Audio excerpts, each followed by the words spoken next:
Hey everyone, coming up on this week's show, Bob Iger receives a lower salary compensation in 2016. The futuristic cabanas of Tomorrowland will cease to be a thing of the future. And could we finally be seeing the opening of Planet Hollywood Observatory? Not that anyone cares. Plus, we'll have our Festival of the Arts coverage and discuss the threat of the week. Live from the Bob Varley studio in Orlando, Florida, this is The Diz Unplugged.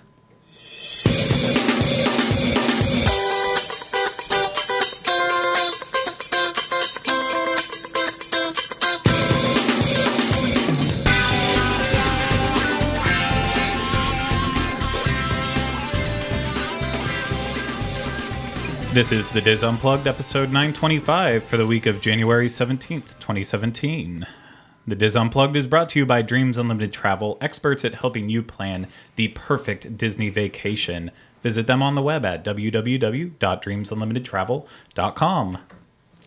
Hello, everyone. Welcome to this week's show. I am your host for this week, Craig Williams, and I am joined at the table alongside by John Magi. Hi, everybody. Oh, that looks terrible. Yep. Kevin Close. That was a bad sentence. Yes, it was. Thank you. Kathy Warling. Hi, everybody. Julie Martin. Hey, y'all. And back on the controls, Oliver Green. Hello, all alone today, by the way. Yes.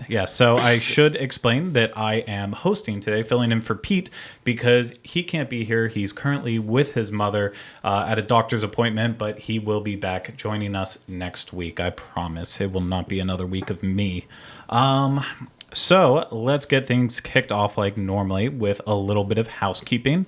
I want to start by reminding everyone about our Patreon, patreon.com/DizUnplugged, if you would like to help give us a little bit of extra money, and we'll give you a little bit of extra content that may be good or bad based on what Oliver and Rhino decide to do with it. And also, if anyone's interested in becoming a video contributor for us, we will have a link in the show notes at dizunplug.com, where you can find out more information on what that is, what it means, all of that good information out there. So that will lead me into talking about this week's shows. And of course, we will start off with the show that happens every week on Mondays, the Dreams Unlimited Travel Show. John, what's happening on Dreams Unlimited Travel Show this week? This past week, we released episode 2 of our cover of a celebrity cruise that Tracy took with her son, Ben. We want to remind people that these shows are sometimes recorded in advance. Had a little bit of confusion about some things that were said pertaining to Podcast Cruise 6. We taped that one before Podcast Cruise 6, so got to keep that in mind when you watch those shows. They're not live. They're not done that week. But upcoming next week, Kevin and I are going to talk about our Backstage Magic Adventures by Disney trip, which was last... August, September. Something like that. So we're a little bit exactly behind. like that. Was it August or September? It started in August. It ended in September. I understood that, Kevin. I didn't. So yeah, we talk all about our Backstage Magic trip. So Very good. Hope you guys tune in for those. Yes. Find that Mondays, dizunplug.com or youtube.com/dreamsunlimitedtravel. Also, going out live on Sunday nights at 7 p.m. Pacific time, and then Monday on iTunes is the Disneyland edition of the Diz Unplugged. And this week, the Disneyland team discusses the recently announced Disney Max Pass, a new option that will let guests to book and redeem fast passes from the Disneyland app for the low introductory price of $10 per person per day. So Possibly the worst name ever. Yes, the Max Pass. How many times are people going to call it the Maxi Pass? Yeah. Probably a lot. Say it 10 times fast, it'll come out. Yeah. So look for that Mondays, dizunplug.com. On Wednesday is the best and worst of Walt Disney World show with Oliver, Pete, Steve, other people. What's happening this week? This week we are talking about rookie mistakes made at Walt Disney World. So it's an interesting show. It is aimed at people that may be coming for the first time, but it's not just for those people. I think if you've been before, you might find some mistakes. It'll be interesting to see if your rookie mistakes match up to ours. So that's what I'd say. Tune in for that. It's going to be a good one. Good. Absolutely. And then on Thursday, the Universal edition of the Diz Unplugged. And this week, we will be talking about the opening date for Race Through New York, starring Jimmy Fallon, as well as the new lines that they're introducing with it, where you don't have to wait, and combining that with a little bit of talk on Shrek 4D, because right now they're currently trying to utilize a wait time ticket thing to wait in line. So just hear about that on Thursday. In other words, a fast pass? It's yes and no. It's very strange. So because it's a fast pass if you don't have to also have a standby line. So only fast passes. It's bizarre. Gotcha. Okay, so yeah, Thursday, 1 o'clock, DizUnplug.com for that. Friday, DizPop also, DizUnplug.com, like everything that I'm talking about. This week, Rhino will be discussing all the top Disney, Marvel, Star Wars, Pixar, pop culture news of the week, along with his review of the newest Netflix original series, Lemony Snicket's A Series of Unfortunate Events. Look for that on Friday. And also connecting with Walt, Michael and Craig will continue their examination of Walt Disney's animated films with a look at the Alice in Cartoonland series. I like it when Craig talks about himself in the third Me person. too. I was just thinking that. Oh, I did not even hear myself just say that. Yeah, Michael and Craig.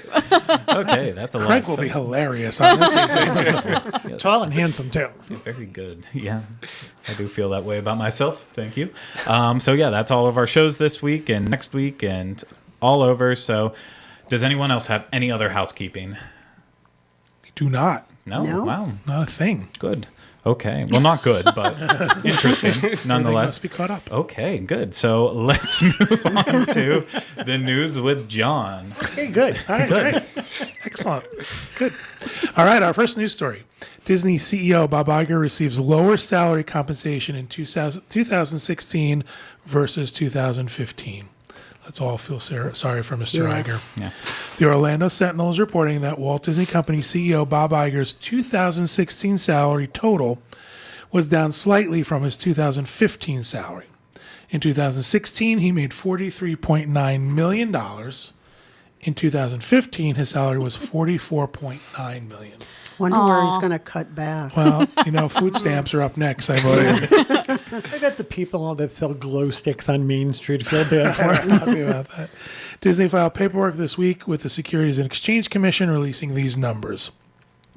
The article states, quote, Iger's compensation includes a base salary of $2.5 million and a cash bonus of $20 million along with stocks and options.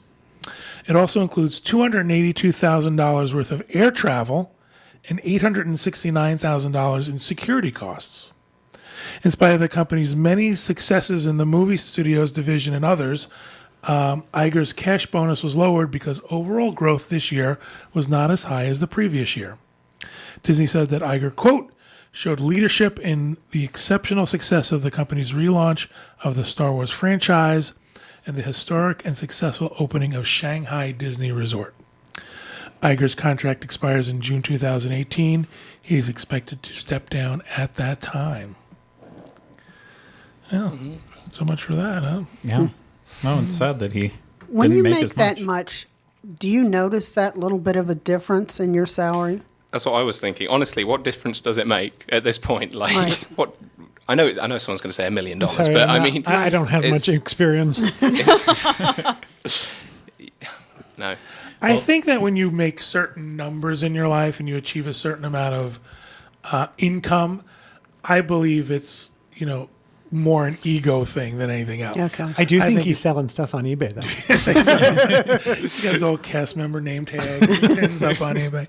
Yeah, I think at this point it's just a matter of my ego is I've made a little bit less, But, at what point is it just silly? It's $1 million less for him to donate it to someone who needs it more.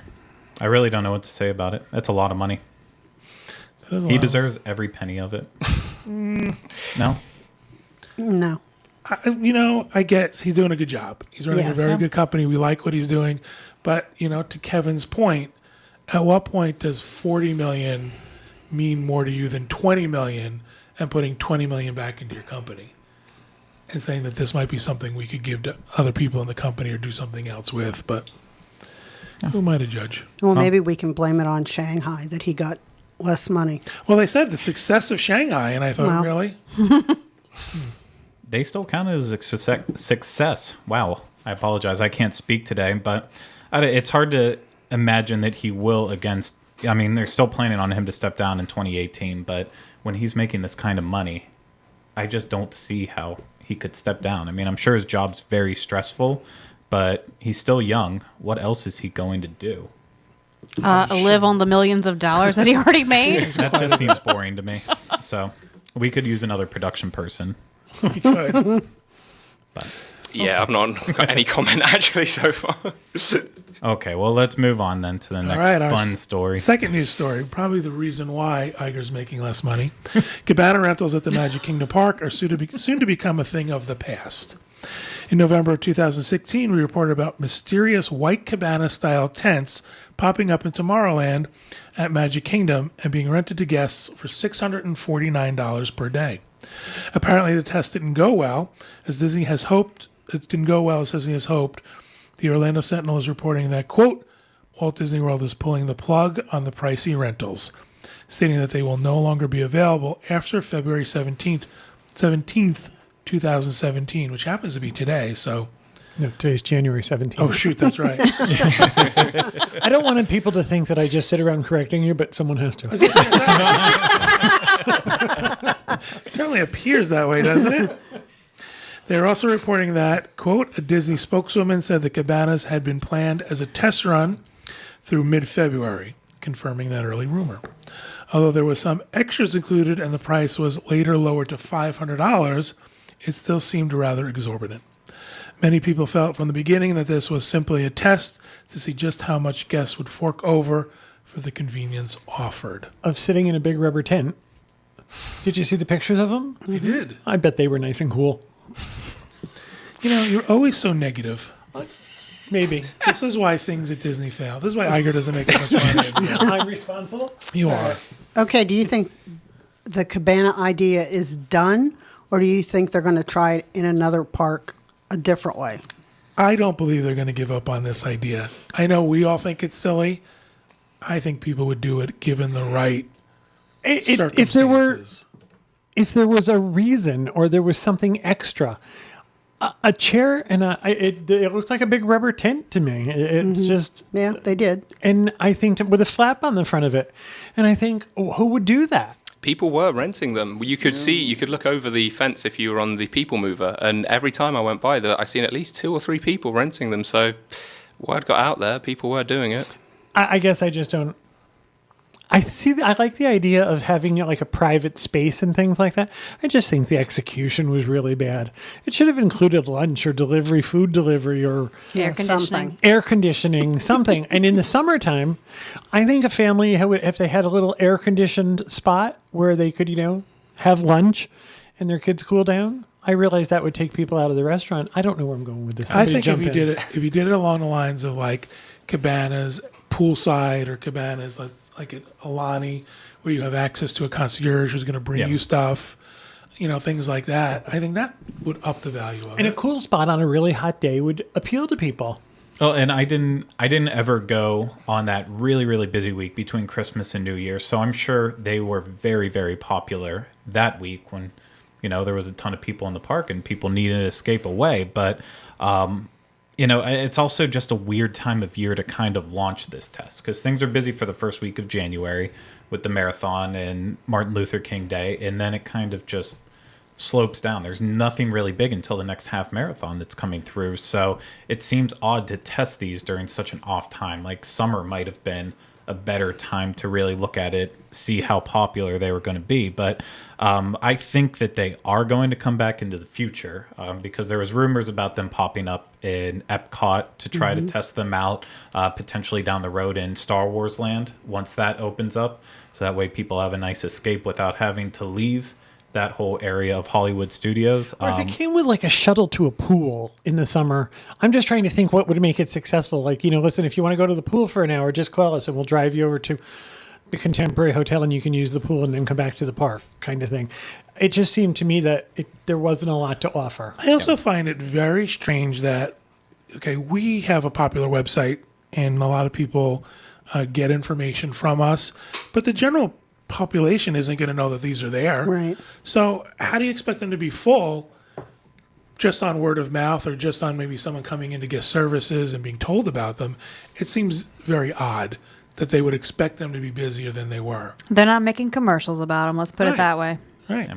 Or even give them that VIP tour where you get backstage access, that if you would have rented a cabana, maybe they brought you in backstage and... Right, but that would be a perk. Right. It didn't seem like a whole lot of perks attached to it. Mm-mm. Oh, but like, if they did add the cabanas, other places in the future, Epcot, whatever, maybe they could also add then that you get even more VIP treatment to have access to go over and switch your cabana over there. Because, like, in terms of this, they assume that you're going to want to stay in the one park all day. Right. Where I'm sure a lot of people want to park hop to it. We were really digging into the details on this one, but If they set one up during Food and Wine and had food delivery, Right. Oh, That'd be yeah. really cool. Yeah. Place to sit and eat. Just don't block the walkway. They're already small enough as it is. yeah, but I mean, there's so much room back in World Showcase. You don't see it, but there's many nooks and crannies around where you could set up a bunch of cabanas we're somewhere out in the international How about gateway. on the water? on the water. Oh, yeah. Right? Floating cabanas, I don't know if they could build. They could put them on stilts, right? jet skis. You can take a jet ski to get to it. That'll be fun. I look forward to that day. So I guess we'll see if they come back in the future. I'm sure they will. Maybe around summer when they have crowds again to see how popular they are. But hopefully they have better AC then and not just a flap in the side of the tent. We shall see. Yes. All right, on to our third and final news story. Disney Springs Planet Hollywood Observatory to open next week. No matter what you call it, it's still Planet Hollywood. The Planet Hollywood Observatory at Disney Springs is once again announcing a date for possible opening. A restaurant employee told the Orlando Sentinel that reservations would be open as early as January 22nd. After closing in January 2016 for refurbishment, the location was originally supposed to open in June of 2016, but that date has been pushed back several times due to construction delays. As of this past week, construction was still taking place on the exterior of the restaurant. A job fair in September resulted in 500 new workers for the restaurant. That's a lot. A new menu has been created for the restaurant and includes several new items designed by celebrity chef Guy Fieri. Did you choke when I said his name on purpose? No, I swallowed my coffee wrong. Planet Hollywood Observatory will open at 11 a.m. and will take reservations for as late as 10:45 p.m. I don't know about you, but it feels to me like with all the other really good stuff at Disney Springs, this is really going to just not do well. It seems to me There's like so this many is other choices. unless they've really done something with this whole planetarium thing to make it uber cool. It seems like an idea that's time has come and gone. It's the menu though that I think a lot of people are going to look twice at. You know, they haven't released the full menu yet of everything that's going to happen, but they've put out a lot of them, and I've made fun of a lot of them. But like, I want to go just specifically to see one dish in particular, the lobster feast fra diavolo. I really butchered that, but essentially it's served inside a lobster. I don't Okay, know. You take your lobster out of the shell. Why would you eat any? Right. Why would you put Well, look, something back in the shell? Sorry, we don't have a picture of that, but look how bizarre it looks.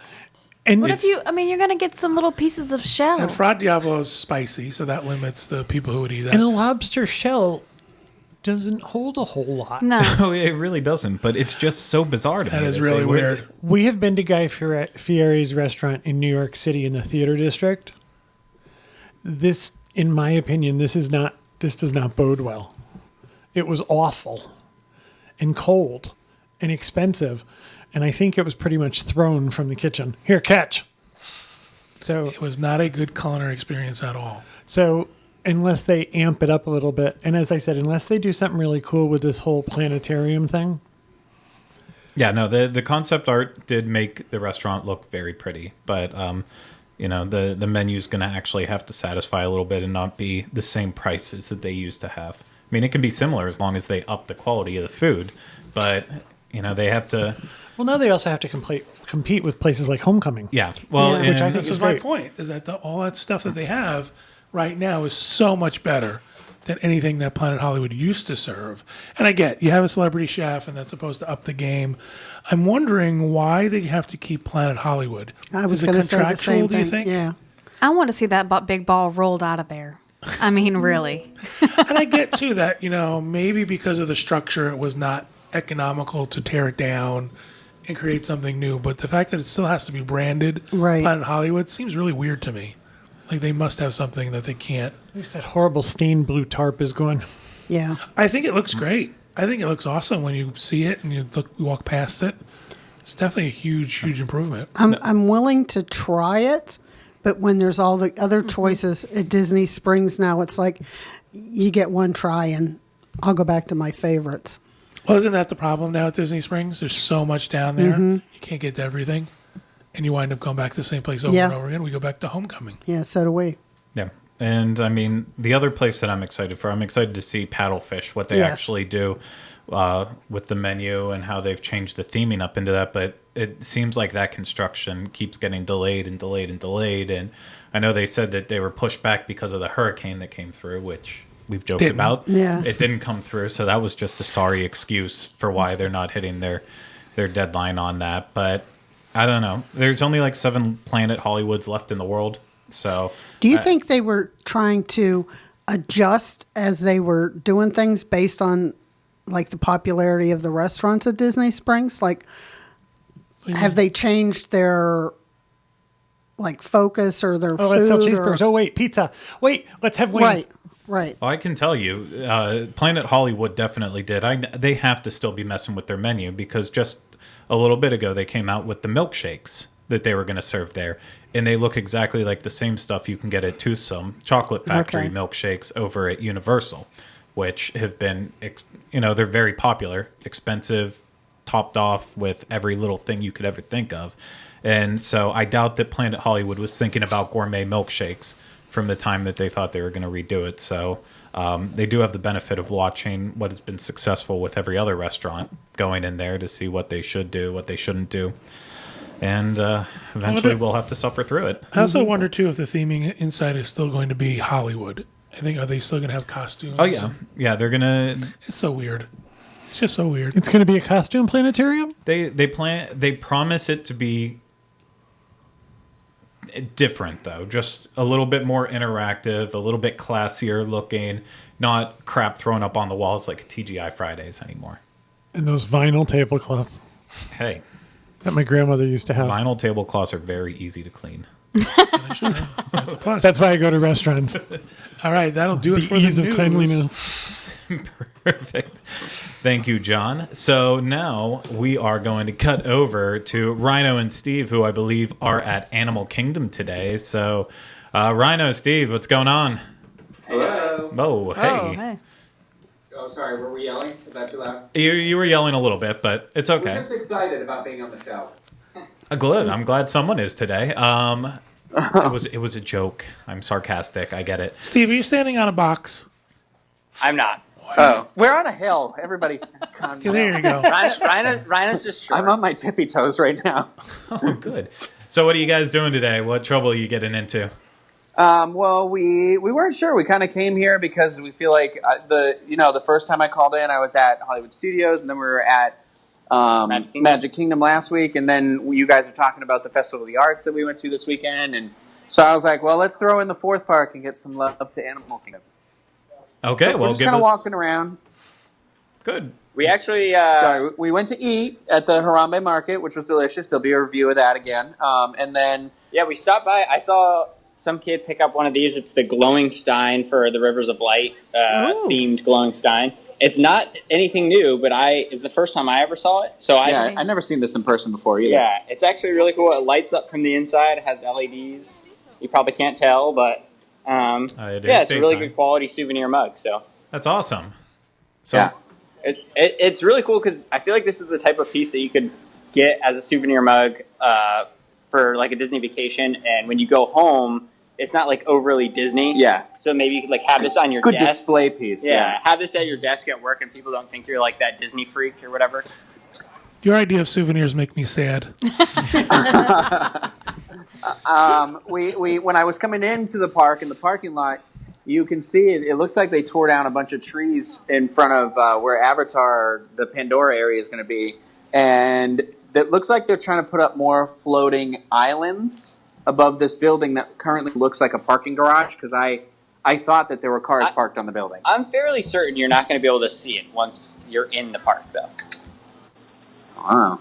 but the islands on top of the roof. This is like Little disagreement This is there. like point counterpoint discussion. So I spin us around. I don't know. It looks like they need to do something because it reminds me of like when Everest was first built, and you could see only half of Everest had been built, and it didn't have that immersive theming all the way around it. You know what I mean? Like it just drops off on one side. Are we able to see it from where you're standing?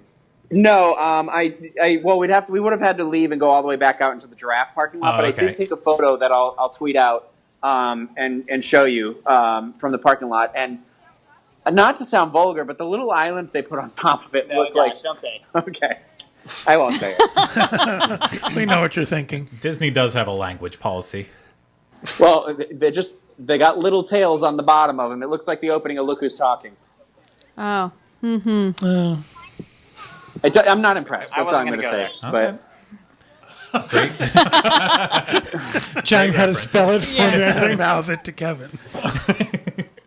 So spin the camera around. Let's Yeah. see the park. I'm tired of looking at you. oh, okay. Hold on. Yeah. Let me. We actually are right near the Tree of Life. Yeah. Well, we saw that. I muted you. I didn't turn you around. Hold on. Let's go over here. Let's go. Yeah. Hold on one second.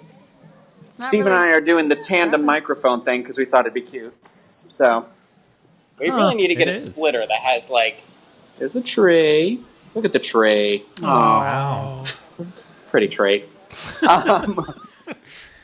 It's not too busy today either. It seems like, I mean, it doesn't seem busy, but Dinosaur's at like a 50-minute wait. It was earlier. And it doesn't feel like the surface of the sun, which it usually does feel like in Animal Kingdom today. That's it's like because it's January. not too hot, which is good. You have a firm grasp of the obvious. What you guys gonna do next? Well, we have Fast Passes for Dinosaur, so we're going to do that, and then I don't know, just go with the wind takes us, I think. And I should haven't- ask I haven't people been if they here and wanna done buy a stuff in mug. while, so. We missed that. What's that? You should stand next to the mugs and see if people want to buy them. Explain to them about putting it on your desk and not looking like Disney. We're going to go around and just start selling mug people until we get kicked out. Mugs to people. We're mugging people. What? Cut them It's off. for the Neil. parking lot Yeah, later. fantastic. Well, as enthralling as this is, I think we should probably move on to rapid fire. So thank you guys so much for calling Okay. in. We will see what you're up to next week, I'm sure. Thanks, guys. All right. See ya. Thank Bye. you. Take care. Oh, well, that was wonderful. They have such a hard job, don't they? They do. I mean, sharing a microphone. Gonna have some lunch, and I'm gonna go on a ride. The life of the 1%, I guess. So let's start off with John for rapid fires. How All about right. that? My rapid fire is: have you guys heard about this delicious Disney chef series that they just announced? I thought it was Tables in Wonderland, but it's actually open to everybody.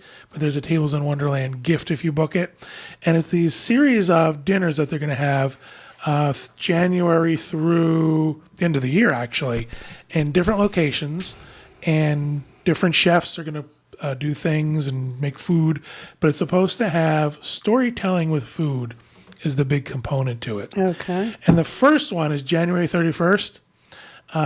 It's going to be celebrate the Magic Kingdom's 45th anniversary. Location's going to be in Cinderella's Royal Table. You start at 7:45 for a fireworks reception. 9 o'clock is dinner, and the price is $499 Wow. per person. Per person. Per person. I was going Guess to say who per. I has- was hoping you were going to say per couple. Nope. Guess who has reservations for that one? You? Our very own Pete. Oh, okay. So I am blown away. But you know what the problem is? I know I'm old because my first problem wasn't the price. It was the fact that you're going to eat at 9 o'clock. Who can eat at 9 o'clock? Yeah, I don't even know. Mm-mm. That's the one, too, that Disney ended up calling all the people who had dining reservations at Cinderella's Royal Table for that night and told them they had to go elsewhere. Other ones are not as expensive. February is going to be someplace, Markham's at Golden Oak for $249 a person. Well, actually, the rest of them are at Markham's. No, one's going to be our guest in September for $349 a person. And then there's going to be one at the Tree Farm for $199 a person in December. What tree farm? That's the location a little bit backstage area at Disney where they have the trees for down by Animal Kingdom. yeah, and then behind Animal Kingdom where they sort of grow the plants for the rest of the property. And that's actually a cool location, but this price is crazy. It came up in my memories.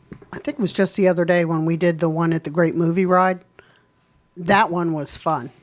I wish they would. Fun, but I think it was like $99 a person. Right, it was But I mean, they should do more of those kind of I agree. dinners. I mean, you can eat in Cinderella's Royal Table. It's not like it's a hard to get reservation. I'm but sorry. It's not I feel impossible. really bad for the people who were called up and said, sorry. I mean, what if somebody was planning a proposal? Because that's a popular proposal spot. Or I'm sure there's little kids, families with little kids Yep. who little girls looking forward to it. So there you go. If you've got $500 and you don't mind eating at 9:00, go for it. You could have dinner or a cabana. Yes. Yeah. And after Pete does the Cinderella Royal Table one, I'm sure we'll have a review of that in the future. So, Cool. thank you, John. Gavin? I have a Star Wars rapid fire. I know, it's So a good excited. one. A good one. There's going to be a one-night Star Wars hard-ticketed event planned for Hollywood Studios. Walt Disney World has announced a new hard-ticket Star Wars-themed event that will take place April 14th. Star Wars Galactic Nights will take place from 7 to midnight and will include a variety of activities for the whole family. The movie premiere style party will celebrate 40 years of the greatest saga ever told. Guests can wear Star Wars themed costumes. Are you excited yet? Mm-hmm. And Star Wars costumes and clothing while they walk the red carpet toward an intergalactic introduction. Some of the other activities will include Rebel Base activities. Those are hosted shows, dance parties, and more. Inside the Saga, a celebrity chat show hosted in the Epic Theater. You can learn about the making of Star Wars from this celebrity chat show. They don't mention celebrities, just they're calling it that. There's going to be photo ops. Star Wars backdrops will be available. Han Solo and Carbonite, Jabba the Hutt's palace, the Hoth Wampa Cave. That's the one that excites me. Galactic Night Stars and Cars Motorcade. Those celebrities are going to go down the street in cars. Imperial March and March of the First Order. The dark side will arrive with stormtroopers led down Hollywood Boulevard by Darth Vader. Captain Phasma will lead a unit of First Order stormtroopers. Seize the Saga interactive scavenger hunt. It's kind of self-explanatory. Star Wars, A Galaxy Far, Far Away. A mix of movie clips and characters in the event stage. And a Galactic Spectacular. This is the fireworks. Other things will still be open. The Star Tours adventure continues. Star Wars Launch Bay, Path of the Jedi, Trials. They'll start with Star Wars. Trials of the Temple, Toy Story Mania, The Twilight Zone, The Great Movie Ride, Muppet 3D, and The Voyage of the Little Mermaid. This shindig is going to cost you $124 for adults. I'm sorry, $124 for children. These are Disney children, 3 to 9, and $129 for adults, ages 10 and up. $5 difference between adults and kids. Yeah. Exactly. Wow. Thanks, Disney. And essentially, if everyone out there didn't put this together, it's essentially just an altered version of Star Wars weekends, except now they're going to do it at night after hours, and you get to pay extra money for it instead of it being included in your park ticket. Are we to assume that they'll actually be Star Wars celebrities at this? Is it the sort of veiled celebrities because they don't know who they are yet? Or is it going to be people in costume? What do we think that's going to be? Yes, it's going to be one of those two. Sorry, I missed it. Are there going to be real celebrities, basically? Yes, there will be. It was good when the host pays attention to the rest. Sorry, I'll update. We got an update on your rapid fire. Pete actually canceled his event after he found out that they were displacing the people from Cinderella Royal Table. Oh, wow. So once he Good heard for that, he Pete. decided to cancel it. Good for you, Pete. This is what we like this over. Breaking news in there. I can hear the people saying, So yes, there will be celebrities there because it is actually also taking place the first day that Star Wars Celebration is happening in Orlando at the Convention Center. So they're already in town, so they'll be able to get a couple people. I'm sure, like Warwick Davis will show up. Chewbacca will be there. Yeah, Peter Mayhew will probably knows show everything. up. I think I saw him at But do you know Publix. there's going to be a backdrop you could take a picture of the Hoth Wampa Cave? Yes, and that actually Wow. does interest me. Not for this amount of money, though. Star Wars Weekends was a great free event. Granted, it drew a lot of crowds, and you had to be very patient when dealing with it.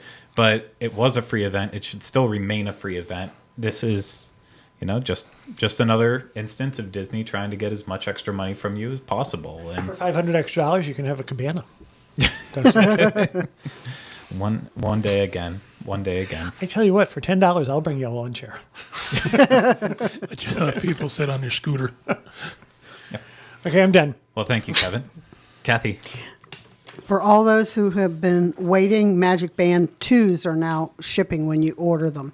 There was a period in there where you weren't sure what you were going to get, the version 1 or version 2, but now everybody's getting the second So version. you don't get a choice. It's always going to be version 2 now Right. with packages. Right. When you book a Walt Disney World package. Yes, and the colors you can get, because I know you're sitting on the edge of your seat, it was pink, blue, red, green, orange, gray, yellow, and purple. I guess I could have just looked at the So the only new color is purple, right? Purple, they Was debuted released, that, yeah. 6 months ago yeah, for regular something ones? like that. Maybe That a was little a bit big longer. deal, yeah. Yeah. If you're an annual pass holder and you have a MagicBand that you can still order, you are now getting shipped those as well, too. I got mine about 2 or 3 weeks ago after ordering it. I actually really love the MagicBand 2 for the most part. I wasn't sure how I was going to feel about it. They somehow did manage to make it even thinner. So Thinner than the Yes. Yeah, Oh, wow. even thinner than one. At least it feels like it. You guys realize these aren't whole sentences and people are listening, right? Everyone should always know with me that you have to do a little bit of translating between the lines. It feels thinner than MagicBand 1. So even 1 version B, I guess, however you're going to start classifying it. The top definitely is a bit wider, but now that I started wearing a bigger watch, it doesn't feel off to me. But yeah, I actually... Are you going to wear it as a MagicBand, or are you going to unscrew it and attach it to something else? No, if I unscrew it and attach it to something else, I'll probably never use it again. So I'll probably continue using it as a MagicBand. I just thought they would make it easier to pop out. So like when they sell the Yeah, accessories, it seems for like it, you would just be able to do it by hand, but apparently you need a screwdriver, right? You need a screwdriver. So are all the cast members going to be given a screwdriver behind? No, they're the going to cash sell register? them. Buy the screwdriver. Yeah, I think everybody at a register would probably have something where they can pop it out and change Yeah. it. My question is, in the future, are they going to ask you if you want the whole MagicBand or the one with the hole in it? Okay. So it saves them money by not having to ship a whole one with the whole RFID piece in it. Things I think about. Yeah. Or maybe when you get there, you can redeem it, turn it in, and just get or whatever part you Piece want. inside. I'm excited that that thing will fit into those holes that people have in their ears. Right in that. You ever see kids who do that? Yeah. Yeah, I'm definitely old. I know kids are doing that thing in their ears. So they can lay their head against the little Exactly. Oh, gross. That'll speed things along. Good, yeah. No, I'm sure guest relations will love that. Well, thank you, Kathy. You're welcome. Julie?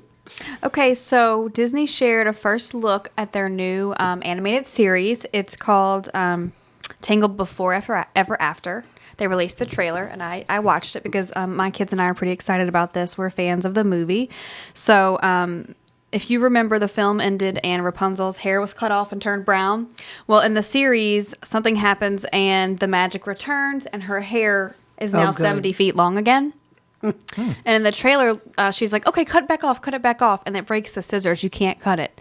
So I guess they're going to be like trying to figure out why this happened and all of that. So Mandy Moore and Zachary Levi are returning as the voice of Rapunzel and Eugene, also known as Flynn Rider.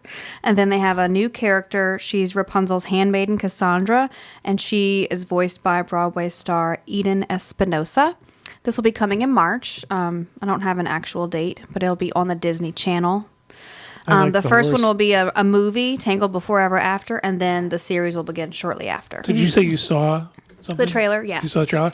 Is it the same level of animation? Because this is beautiful. This picture It's not the is- same as the movie. You could but that is what you see. I tell you, that animation's pretty spectacular. It's great. I watched the trailer. I showed it to Ferris and Finley. I think I'm more excited than they are. But I will be recording them just in case it premieres while we're on our cruise in March. That way we don't miss it, even though I know they rerun everything like 1,000 times. It'll be fun. I'm really excited that Mandy Moore and Zachary Levi are returning as the voices. It's nice to hear the familiar voice. I really don't like it when they start a series from a movie and it's not the same voice. You can tell it's someone just trying to fake it. I agree. We'll have to see what Rhino says about it on Disc Pop. Thank you, Jolie. That's Oliver. how we'll decide if we know we like it. Yes. Don't you know? Oliver. Hello, I've got a doozy for you. Anti-theft devices are being added at Walt Disney World stores. Guests may have noticed security tags on merchandise at some Walt Disney World stores, and now the radio frequency detectors are starting to be installed at the entrance and exit locations of some shops around property. So, from what I understand, we've been able to see these in Magic Kingdom and also in Epcot, and it looks like they're going to start rolling it out across the board. So my hope is that it's genuinely a way that they can improve loss prevention and not a way where they can go, well, now we can cut back on our loss prevention cast members. So, Are you shocked that this hasn't happened before? Yes. For a minute, I thought, don't they always have something? well, like this? I'd assume that it'd be hidden away in the theming, because to me, just looking at those photos, they look horrible. They are They not look nice looking at awful. all. That looks like a retail store in a mall It looks like you're going walking out of Walmart or Target. I mean, Yeah, come it on. does. It does. It doesn't look nice. So my hope would be that they would be able to somehow incorporate it into the theme of the shop. But I don't know. Maybe in the future, we'll see. Yeah. I don't want to pretend that I know anything about Put anti-theft devices. put like Goofy and Mickey stand disguise it over those. Well, I also thought that they would, with the metal detector situation, when that got rolled out, I thought that they'd put some theming around those, like something to hide it, and they never did. So Kind of like they hide the cell phone tower. Yeah, I know. I love it when they do that, and you see They it's made like the a world's tree. only 300-foot tree. Oh, you're not completely convinced that those tiny little plants that they put around the metal detector, that's not theming enough for you? 1 foot potted plants aren't theming enough for you? I know, and they're not even the real thing as well. I'm sure they're all plastic. It's Disney magic for you. Well, thank you, Oliver. Okay. You're welcome. So, with that, I think we are going to move out of rapid fire and on to our thread of the week. Ooh. Thank you. So this week, the thread of the week comes from our budget board and is by Toon Crazy, and it's called "You Don't Have to Keep Up with the Joneses." So Toon Crazy says, when I first began taking my family to the parks, we were not doing as financially well as we are now. We stayed in the good neighbor / offsite hotels and limited our food and souvenir purchases. We saved every penny and budgeted for everything we wanted to do. But even with this kind of penny pinching vacation planning, I never envied or was jealous of someone else who could afford a different type of vacation. Yes, I saw things and I planned how to do them the next time. I didn't think my family's vacations were any less because we couldn't do them at that time, though. We are making a little more money now, so the trips are a little more frequent and the hotels are on site. But even if we were still staying off site and bringing sandwiches into the park, our vacation would be magical. What about you? Are you the type of person who feels they need to keep up with the Joneses to have a good vacation? Or do you focus on your vacation and not worry about other people who may have more than you? First off, I don't understand the reference of the Joneses. So if What? anyone can explain Keeping that. up with the Joneses? never You've heard never that heard of that? expression? No, I have not. That's like a well-known, Yeah. like in the English Even language, Oliver knows. worldwide. Like, Oh my God. I know. I'm as shocked It as just you are. means like It's a the people colloquialism. who have all the money in the world to spend, the Joneses. It means Okay. like you're trying to keep up with your neighbors, like Yeah. always Right. keeping up with the Oh, Joneses. they get a new grill? I should have a new grill. I got to get You have a it. better car than I do. I should have a better car. Yeah. Okay, so Gotcha. I read this whole thread. I did too. And there's a couple things. First of all, the way he worded it kind of already sort of set it up for the answer he was looking for. Because no one is going to admit, yeah, I'm jealous of all my neighbors' good stuff. And however, there are threads out there where people say things like, how can you afford to go to Disney every year? How can you afford to stay at the Grand Floridian? I can't afford to do that. So I don't believe that this thread represents the full answer to that question. The answer to that question is money. people have more money. Right. Or they make different choices. Right. And that's what the people in this thread Yeah. are saying, is we make different choices. We go to, these are things we know we can afford at the time. However, I don't think this thread really is a well-balanced response, because there are people out here that do that. People ask us all the time, how can you afford to do it? How come you go away so much? How come you fly first class? How come you do this? Well, and we answer, listen, we don't have children. Exactly. Yeah. We don't have to save for college tuition. We're done. And you have a double income, just the two of you. Right. You know? And you make different choices in life. You have different circumstances. I don't know that I might have heard about a classmate who was going to Disney and I think, oh gosh, I wish I could go. But I never sat and thought, oh, I want to stay in a hotel better than theirs or equal to theirs. I guess I never thought of it that way. We used to stay off-site and bring our food with us. We used to actually not even bring our food with us. We used to go back out and sit in the parking lot and have what we call parking lot picnics. We didn't do parking lot picnics. We went back to the resort and had our sandwich or did whatever. But I always looked at it as I considered myself lucky that I got to go there. I wasn't comparing myself to somebody else. But that thread sort of reminds me when we get those emails from people who go, what can we do to make it special? I'm still of the mind that no matter how much money you have, just being at Disney World is special. Now, if you want to spend more for your vacation, that's fine. But, like the fact that we got to go and do the things that we did at my monetary level, we had a great time. Right. And the reason we had parking lot picnics, because we weren't staying on site. Okay. And if you moved your car, because we were always there at the crack of dawn, we always had a really good parking spot. Yeah. We would never move our car because we would lose that spot. I agree with you. I always thought being at Disney World was special, even after I had been there multiple times as we got older and our financial situation changed. I still thought walking in the main gate was special. Mm-hmm. So I guess I didn't understand. I don't understand that.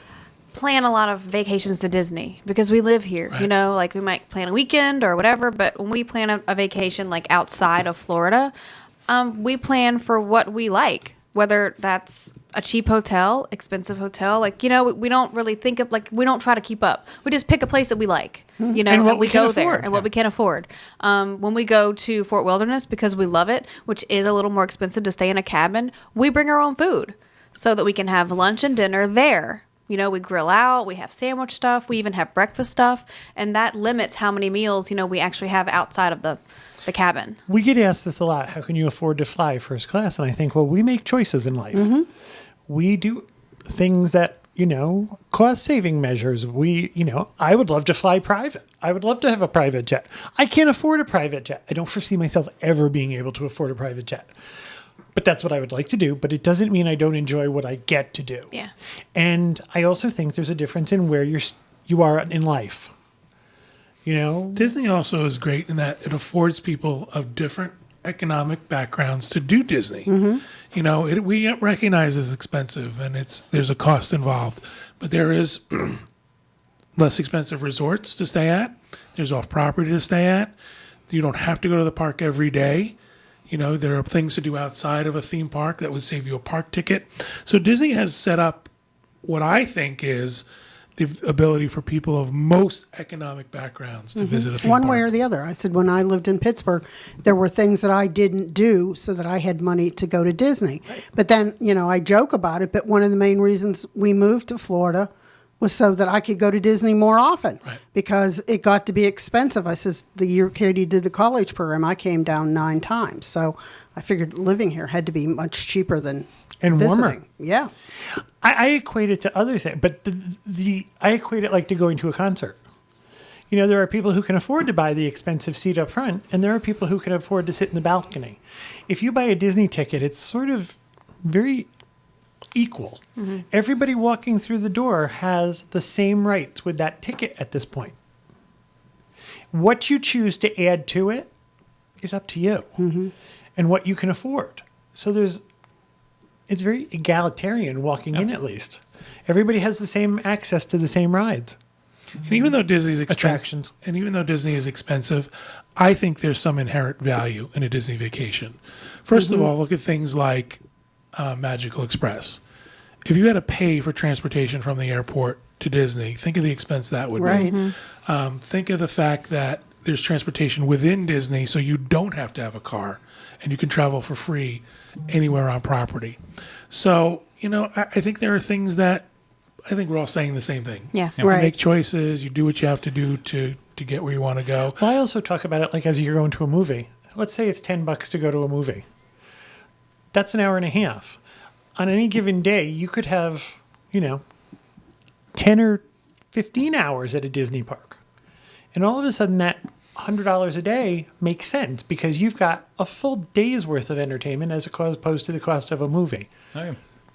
Well, I was telling Julie earlier, I took my granddaughter turned 3. So her mom and dad took her to Bibbidi Bobbidi Boutique. I never took my kids there. They didn't have it back in the day. But I always, I've booked it for people, and I get that they come out and they look really cute.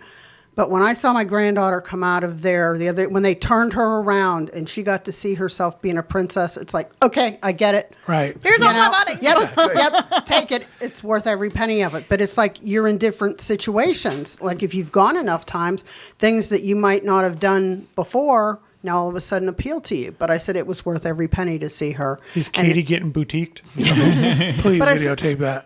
When you see all the little kids that were in there, and just how they did it, and then we went over to Magic Kingdom, and then everybody fussed over her because she was. Every time we see a kid who's obviously been boutique, even not boutiqued, just wearing a princess I dress always refer to them as their character or name. a pirate, we always make a big deal over Yeah. them because they're looking for that attention.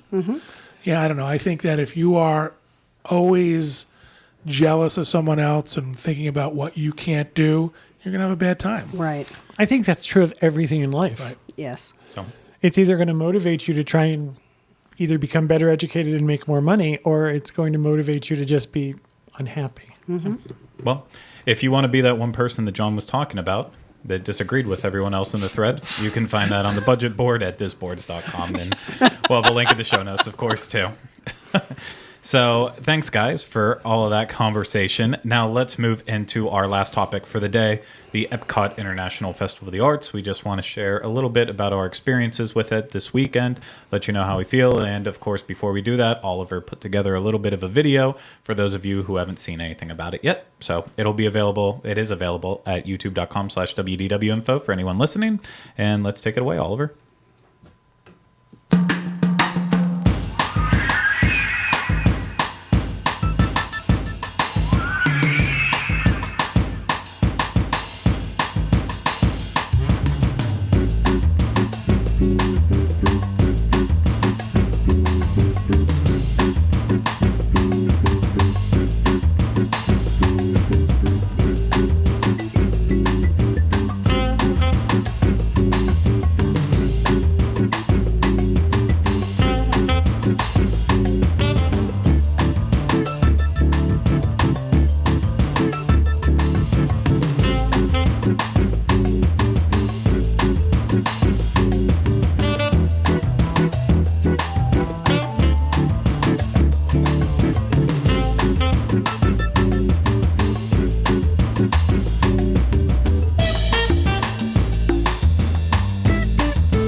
Okay, so the Epcot International Festival of the Arts, running Fridays through Mondays.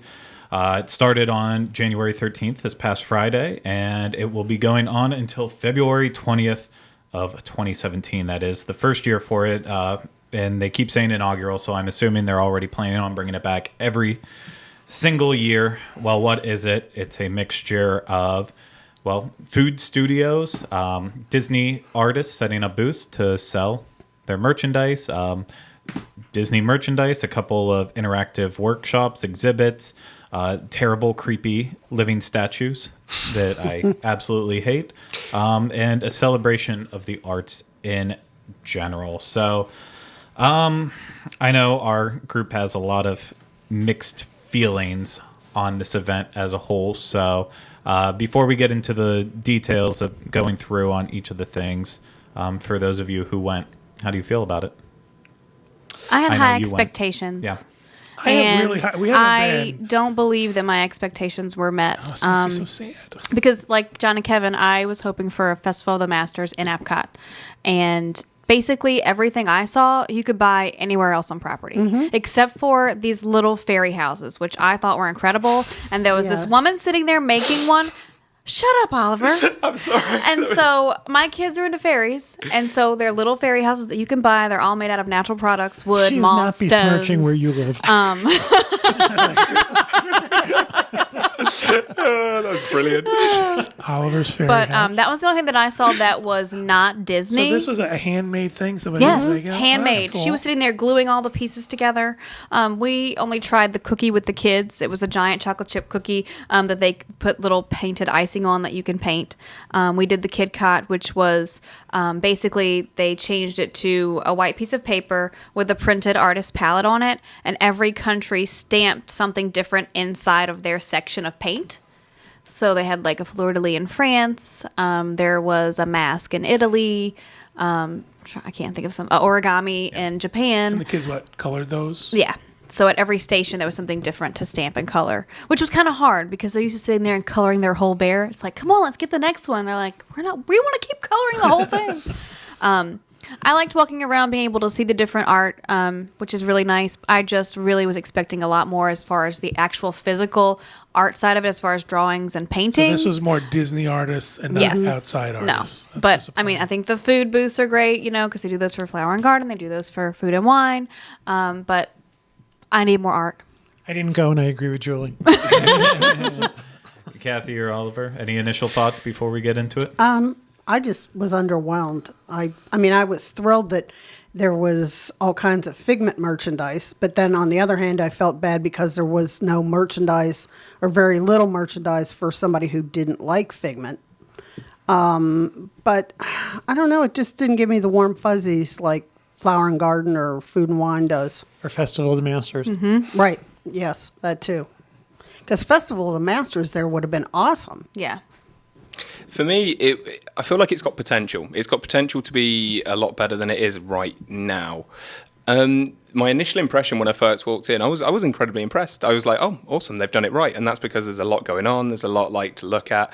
You find as you walk around World Showcase, the things are either buried away or non-existent. So it feels very patchy. It feels like there are food booths in some areas and not others.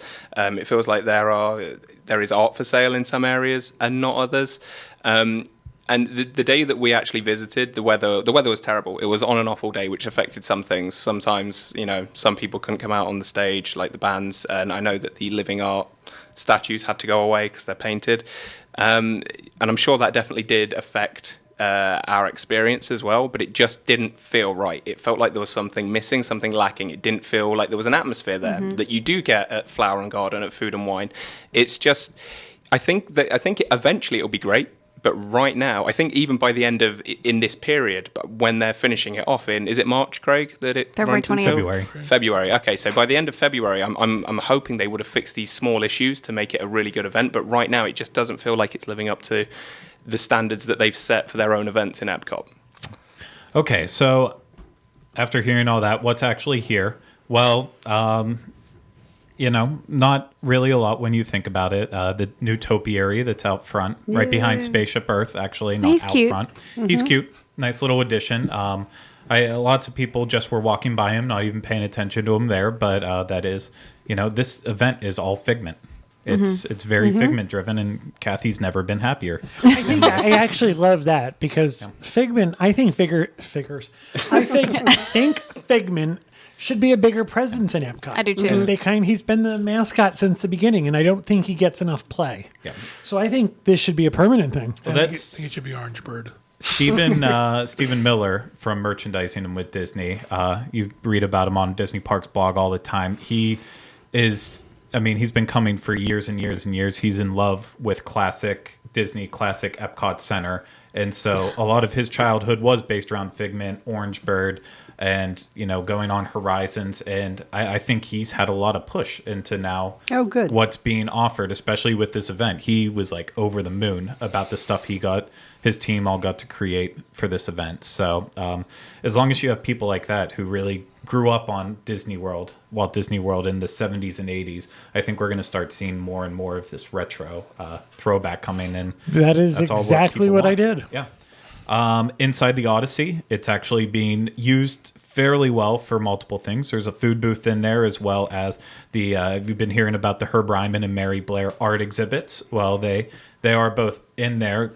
Exhibits is being very, very generous with that. There's basically 4 walls that they put paintings on. Those are some of the Mary Blair ones, just to give you an idea of the layout. And then on kind of the opposite side of it, they have Herb Ryman ones, which they're all kind of looking at Epcot art. So Pete wanted us to steal him one of the Horizon shots off the wall.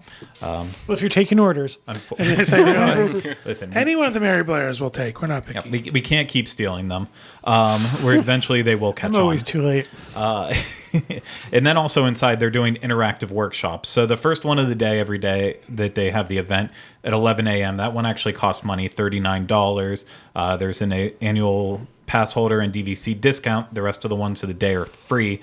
The paid one, you actually get to learn how to do art and different designs, stuff like that. The ones that are after the free ones, you basically sit there and listen to a lecture, and I can't say anything good about that. That one in the Odyssey, I don't know what time we were there, but I felt for that person up on the stage.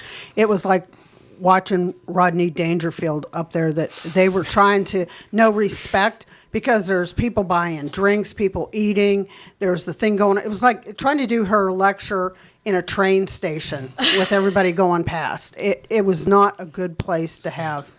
Yeah, no, it was. Corey and I sat through it, and we said 30 minutes that we will never get back, unfortunately. They also have plenty of merchandise, as we said, Figment. I mean, just everything that you could ever hope and want for. T-shirts, Tervis tumblers, cups. I know what plushes, those are now. All of them.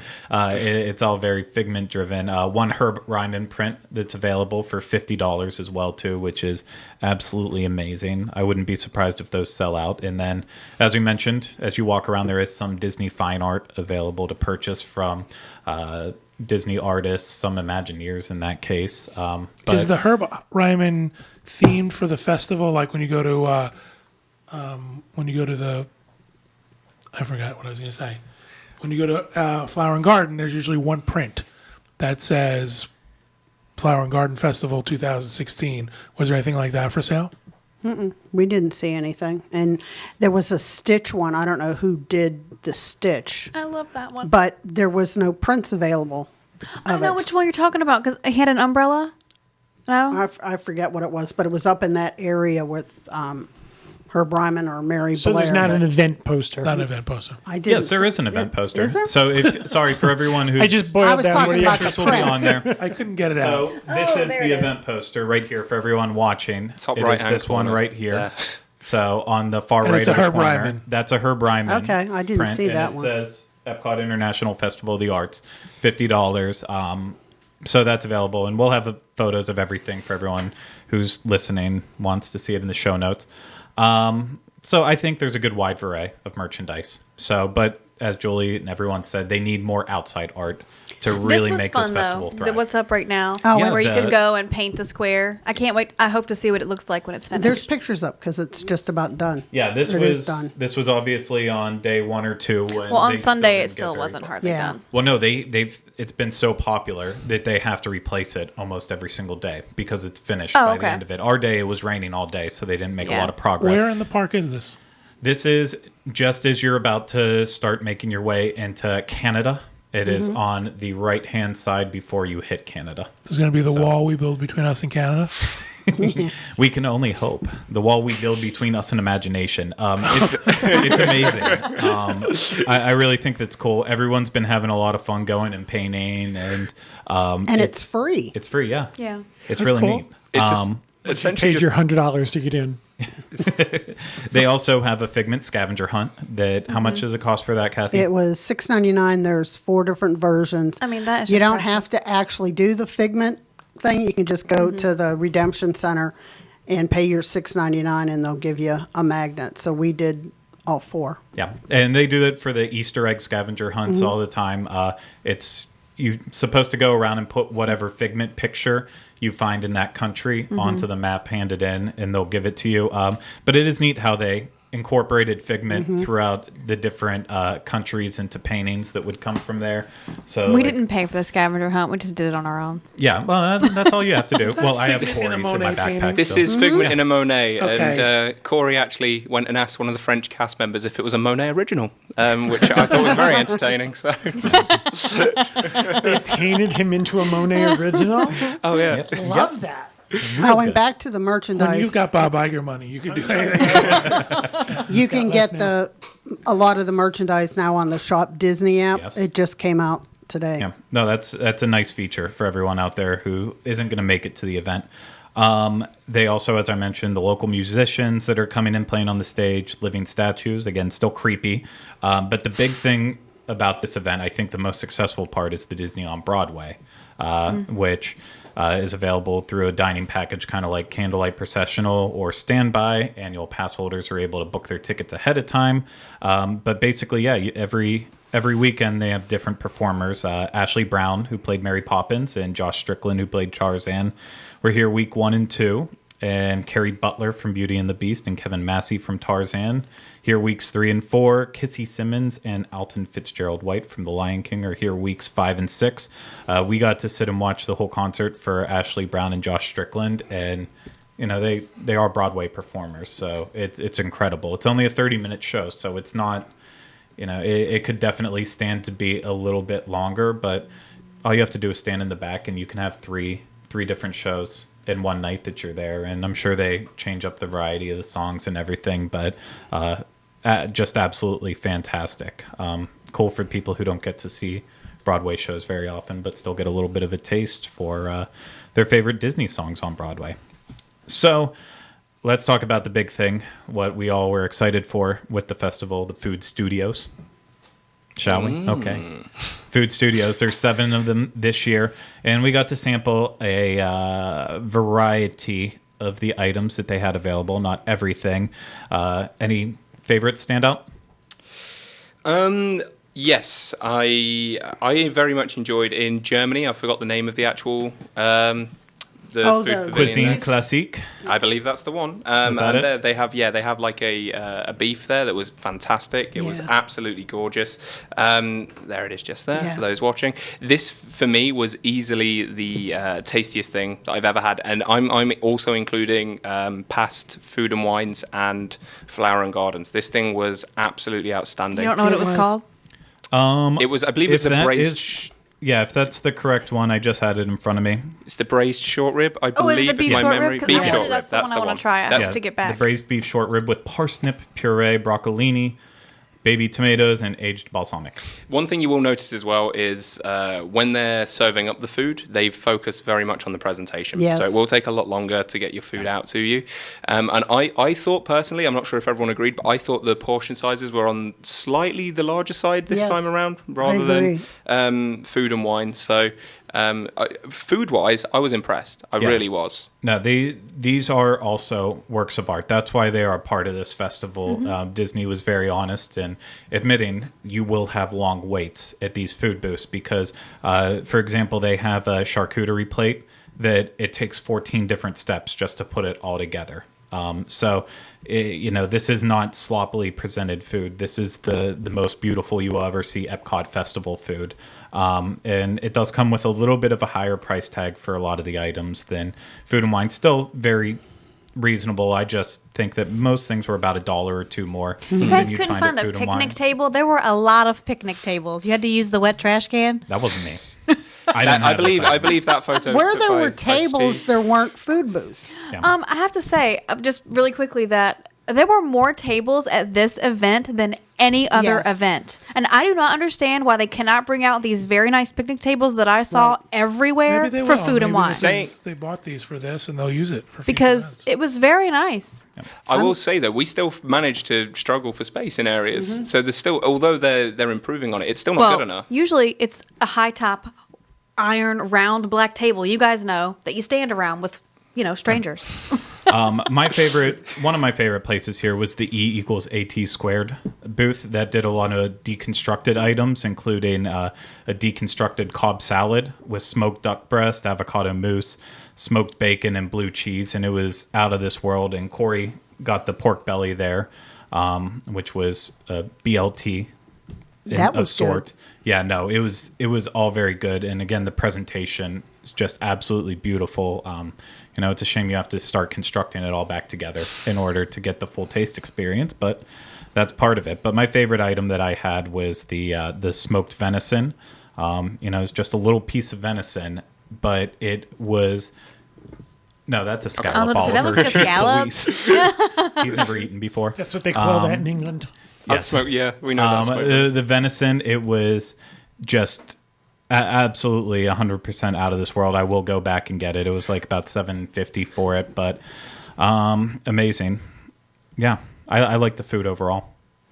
I didn't try it, but I'm hearing a lot of people like the mushroom risotto in Canada. That's supposed to be really good. I can't eat risotto in the heat. It just I kind like of slows me down. risotto, but not mushrooms. Very interesting. Wow, sorry. That was just before we move on. Hate you too, Craig. Just before we move on from food, there is one more. We don't actually have a photo of it, but I would definitely suggest that you try this. There is, and again, the booth that we got it from is completely escaping me, but there is a purple sweet potato pie that Kathy and I both got to try. Did you try that as well, Craig? I didn't. You did that not? Was very good. For me, this was very interesting because it's different. It's very, very different, and the taste is... I don't want to say different again, but it's unusual, it challenges your taste buds. I'll say that. That for me was was definitely up there. It was one of the more interesting items that I tried that I would encourage other people to venture out there and try something new. So he's trying to use every word he can that's not different. I know I was. I'm like the human thesaurus right now. It was one of those, like if you closed your eyes, you I hope somebody else caught that. Tough room. It is a tough room. Thesaurus. Well, you guys already shared your opinion of the event. I actually kind of disagree. While it was spread out all over the place, it's more, I don't look at it as a separate big event at Epcot. I look at it as just something in addition to your already Epcot experience. If you go in it with that expectation of it, it's nice to have those little extra details, especially don't you think they're trying to bring people in? Yeah, no, I think a lot of people who aren't repeat local visitors all the time are actually going to be okay with it. Well, then with don't the event take away my Festival of the Masters and then put this at Epcot and not expect me to expect more. We are Okay, very, very I have inclined, but I agree with Julie. in the future, I'm sure we will see outside artists. I did hear a lot of people saying, I can find this at Disney Springs. Right. And if you sat there as we were eating our food and stuff, you weren't seeing a lot of people with merchandise. I don't know if they were just shopping that day that we were there, but I always look how many people are carrying Disney bags, and you didn't see a lot of people carrying I think bags. my point was Food and Wine brings people in. Yeah. The Flower and Garden Show brings people in. This strikes me that they're trying to bring people in January because earlier you said other than Race Week, it kind of slopes off. So if you're now telling people that this isn't special, it's Epcot with extra. I don't know that it's a success. That's I true. feel like it's got the potential to be though. Like it wasn't awful. It was very much in the vein of the other festivals that they do. It was just the day we went, I felt like there was something missing. It was also raining that day. The fact that it's a weekends only seems to be that this first one might be geared towards locals. Yeah. That if they were looking to bring people into vacation, it would be all the time. Yeah. So they're going to take if they had called feedback. it Epcot Festival of the Masters, people might like it more. Yeah, I think they'll take feedback and they will build on it drastically next year. So, because right now a lot of people are giving it very good feedback. Not a lot of our group, but a lot of people. It's not horrible. It just needs more. Right. Right. So we always want more. A non-event event. Well, didn't you feel, though, like when you first started going around, like at the front of World Showcase, it's like, okay, now I've got to pace myself because you're thinking there's going to be as many food stations, food kitchens, whatever they're called, around the way. And then you got around, like, the backside, and you're there like, where's the booth? No, I will agree. There was a lot of space in between, but at the end of the day, I know now that I can go back once or twice more. I can probably get all the food options that I could ever want. Right. Whereas something like food and wine, you have to go very often to get a lot of the different food items. Right. I just, the day I was there, I kind of didn't like it that much. After reflecting on it, I'm okay with everything. I mean, I'll go back and do it again now that I know how it is. But like when we went in, you're thinking like, up on the like by Mexico and Canada, there's all these food booths, and then you come around, like after Germany, wasn't it pretty lean? Yeah. Yeah, all the way till Mexico. Yeah. Yeah. But so if you're going out, let us know how you feel about the event, if you enjoy it or not, and we would be interested in that feedback. But that is going to finally do it for this show. So thank you all for the fun conversation that we just had for the past hour plus. And of course, we will be back with you next week with another edition of the Diz Unplugged. So that's going to do it for us this week. Please play the music now. I'm running out of things to say. And we'll see you again later. Bye, everyone.